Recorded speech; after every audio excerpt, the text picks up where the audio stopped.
那立峰，我看到你这个虾子，你个儿这么大，你今天挑的虾子虽然很小只，但是我知道要配合今天的豌豆，对不对？对。那其实，在上海菜里面来讲，豌豆虾仁其实它是一个很经典的一道菜，非常经典，我也非常喜欢。可是豌豆真的好贵哦。对，豌豆因为它必须要靠手工下去，慢慢的一个一个把它挑出来，然后再加上就是虾仁本身不是说越大就越好吃，其实反而越小只的虾仁越甜。哦，我虾仁我先挑好了。那在挑虾仁之前，这有一个小诀窍，就是我们在洗肠泥的时候，把它的肠泥要用牙签把它稍微把它挑出来。哦，不要用刀子哦，因为它很小。不要把它剖开，你剖开它整个味道就不见了哈。那再来最重要的，在小虾仁跟大虾仁处理的方式不太一样，是我们要稍微用一点盐巴去洗它。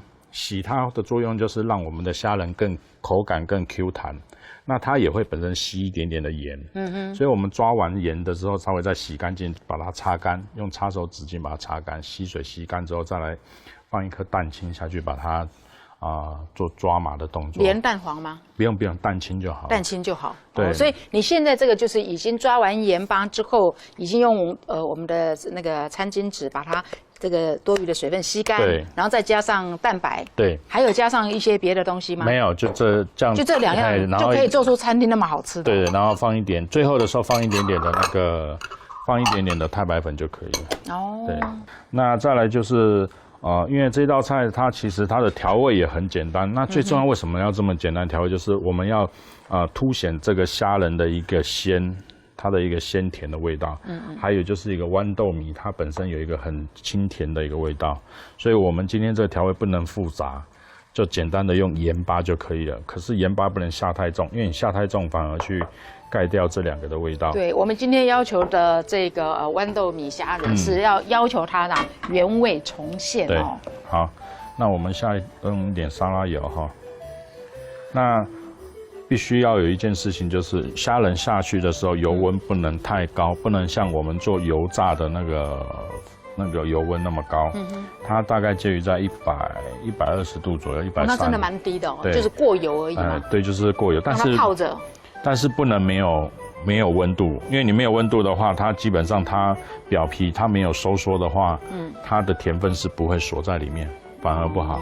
所以我们待会会有一个动作，就是先烧油，烧到我们要的温度之后关火，要关火，再放虾仁。好，这一个小技巧跟大家讲一下。大概这样子，好，大概也有起泡泡了，就 OK 了。我们就把我们的虾仁倒下来，不要丢错，把我的豌豆仁丢下去。不会，好，把我们的虾仁倒下来。对，好，就用这个油温去把它泡熟就好了。对，所以就关火了吗？对，就关火。好，那这时候可以再开一点点的火，补它一点点的温度。这样大概要泡多久呢？就大概熟了就好了，因为虾仁其实因为我们虾仁它很小颗，所以它熟的温度其实熟的速度很快。很快哈。对，你不要过熟了，过熟了你待会吃不出它的那个 Q 弹。对。它会变老。我曾经亲自呢去呢我们这个立峰大师兄的这个餐厅去吃过他煮的这个豌豆米虾仁，真的非常非常的好吃哦。这一道菜虽然简单哈，但是就是我们掌握一些小技巧之后，其实它不只是就是我们在家里这样子自己吃，我觉得它宴客来讲非常好，因为很少人会吃到小虾仁的那种鲜甜味，那个是一般我们大虾子吃不到的味道。而且它真的是很 Q 弹啊，我觉得比大虾子的那个口感要好。对，你会发现到我都在控制它的火温，有没有？它已经大概可以看一下哈，它大概的颜色就已经 OK 了。好，这样子的颜色非常好。好，那我们可以把它倒起来。好。倒出来。而且你会发现呢，因为我们在这个处理的工序上面呢，是先用这个蛋白，然后最后再用一点点的太白粉。对。所以呢，它整个那个粉呢，它不会说在油炸的时候跑到那个油里面去，非常的干净。好，这时候我们把这个豌豆米呢丢到那个滚水里面呢去穿烫，烫一下就好。1斤的豌豆仁大概比我们现在大概龙虾要贵。龙虾现在对要1000多块1斤，挑好的。哦。对。大概要烫多久？烫一下就好了，因为它豌豆仁其实它也是很快就熟的一个尤其它那么小哦。对，然后最重要的是它一样，如果你时间过了，烫太久了，它就变黄了。哦，黄了它就不吃起来口感不会那么的爽脆的感觉。我觉得煮豌豆米这个功夫很重要因为它很小，但是它不熟又不能吃，对不对？是，不熟就会生生的感觉。对，而且这个豆类的东西大概汆大概20秒左右，20秒左右。所以火还是再继续，对，让它滚就好了。它也不用放盐巴吗？不用，因为我待会要直接在这边做一个翻炒的动作。可以了。哦，那我知道我为什么上次炒这道菜会失败，就是我觉得那个豌豆米很小，所以我没有想到要用烫的。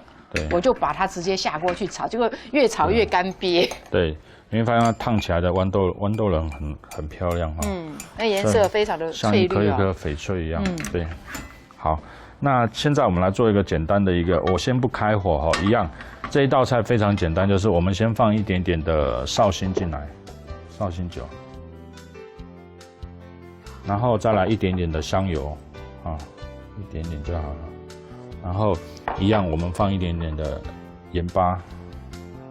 我们大师兄在调我们今天这道调味的时候呢，瓦斯炉上面的火都还没开先不要开火。对，这道菜不用高汤哈，我们加一点点的水就好，因为我们只是单纯的一点点的调味就可以了。要勾芡吗？要，一点点的水。来，芡粉一样，我们加一点点的水进来，做简单的。好。同样不用多哈，这个只是挂一点点的水芡，在让我们待会的豌豆跟虾仁有一点点的结合的感觉就好。好，所以不用太多，一点点就好了。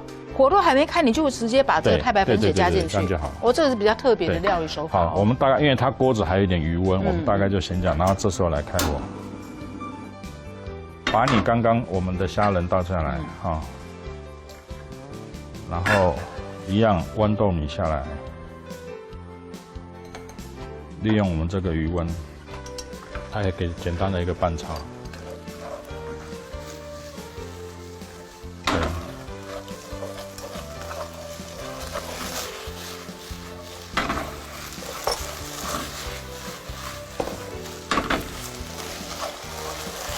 好了，我们这样就可以关火了哈。这样就已经好了。好简单哦。非常简单，就是一个简单的调味的动作就好了。观众朋友会不会说简单到我不想学？但是我告诉你，好吃到了你不得不学呀，因为真的是太好吃了。